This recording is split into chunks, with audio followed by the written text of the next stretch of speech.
दोस्तों, यह कहानी बहुत समय पहले की है। किसी नगर में एक राजा रहता था।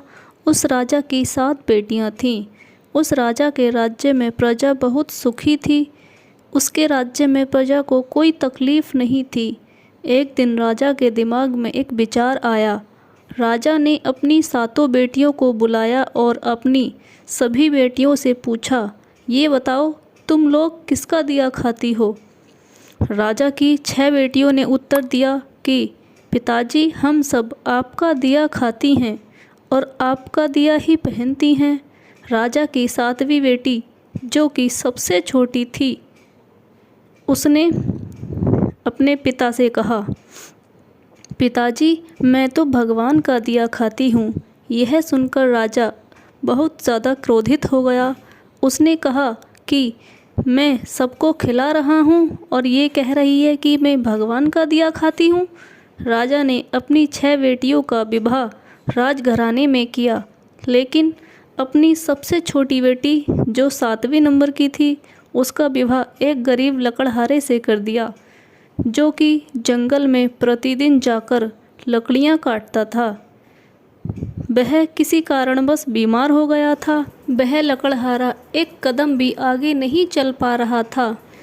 इतनी दयनीय स्थिति उस लकड़हारे की हो गई थी। ऐसे में लकड़हारे से उस राजा ने अपनी बेटी का विवाह कर दिया। राजा ने अपनी बेटी से कहा कि तूने ही कहा था ना कि मैं भगवान का दिया खाती हूँ, तो अब तू उसी का दिया खा। वह लड़की भगवान की इच्छा मानकर खुशी खुशी उस गरीब लकड़हारे के साथ रहने लगी। वह लड़की प्रतिदिन जंगल में लकड़ियां काटकर बाजार में बेचती थी तथा उससे जो पैसे मिलते, उस पैसे से अपने पति के लिए दवाइयाँ तथा खाने का सामान तथा दूध भी लेकर आती थी। लकड़हारे की पत्नी ने उसी जंगल में एक कुटिया बना ली थी। उस कुटिया में दोनों लोग रहने लगे। लकड़हारे की पत्नी बहुत दयावान थी। उसी कुटिया के बगल में एक नाग का जोड़ा रहता था। लकड़हारे की पत्नी सुबह एक कटोरे में दूध लेकर वहाँ नाग के बिल के पास रख देती थी। वह नाग प्रतिदिन दूध पीता। वह नाग कोई मामूली नाग नहीं था, बल्कि इच्छाधारी नाग था। एक दिन उस नाग ने सोचा कि यह लड़की तो बहुत दयालु है तथा गरीब है, क्यों ना इसकी कुछ मदद कर दी जाए। एक दिन उस नाग ने लकड़हारे की पत्नी के सपने में आकर कहा कि बेटी, जिस स्थान पर तुम दूध का कटोरा रखती हो, वहाँ पर तुम गड्ढा खोदना, तुम्हें बहुत सारी संपत्ति मिलेगी। उस संपत्ति से तुम सबका भला करना, लेकिन एक बात का हमेशा ध्यान रखना कि कोई भी व्यक्ति तुम्हारे द्वार से भूखा ना जा पाए। लकड़हारे की पत्नी सुबह उठी और जिस स्थान पर नाग का जोड़ा रहता था, वहाँ उसने खोदना शुरू किया। उसकी पूरी तकदीर ही बदल गई।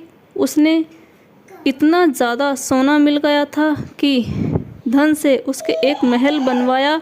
उसने पूरा एक नगर ही बसा लिया था। वह प्रतिदिन भूखों को भोजन करवाती थी। उसका पति भी अब पूरी तरह से स्वस्थ हो चुका था। एक दिन लकड़हारे की पत्नी सबको भोजन करवा रही थी। तभी उसने देखा कि लाइन में सबसे पीछे उसका पिता और उसकी 6 बहनें भी लगी हुई थीं। उसने उन सबको पहचान लिया और अपने पिता से पूछने लगी कि पिताजी, आपकी ऐसी हालत कैसे हो गई? उसके पिता ने कहा कि बेटी, मेरा सारा राजपाट छीन लिया गया है और इन 6 बहनों के इनके पतियों ने धक्के मारकर इन्हें राज्य से बाहर निकाल दिया है। अब हम सबकी यह दशा हो गई है कि हमें भी लाइन में लगकर भोजन करना पड़ रहा है। उन सबकी ऐसी परिस्थिति देखकर लकड़हारे की पत्नी ने अपने पिता तथा अपनी 6 बहनों की मदद की। तब उसने अपने पिता से कहा, देखा पिताजी, मैंने कहा था ना कि हम सब भगवान का दिया खाती हैं।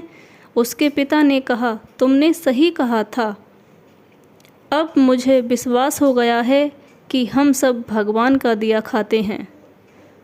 दोस्तों, आपको यह कहानी पढ़कर बहुत कुछ सीखने को मिला होगा। दोस्तों, इस धरती पर जब कोई बच्चा जन्म लेता है तो वह अपने भाग्य को भी अपने साथ लेकर आता है।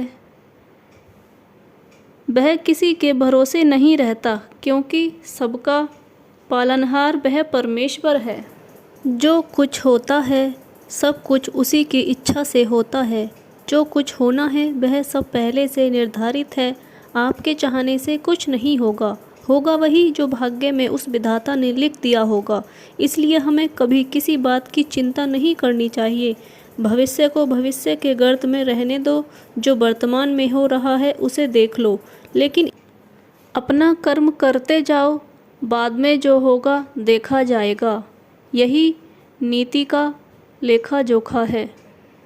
वीडियो को पूरा देखने के लिए धन्यवाद दोस्तों। ऐसी ही और अच्छी अच्छी कहानियाँ सुनने और देखने के लिए वीडियो को लाइक करें और शेयर करें। चैनल को सब्सक्राइब कर लें। Thank you.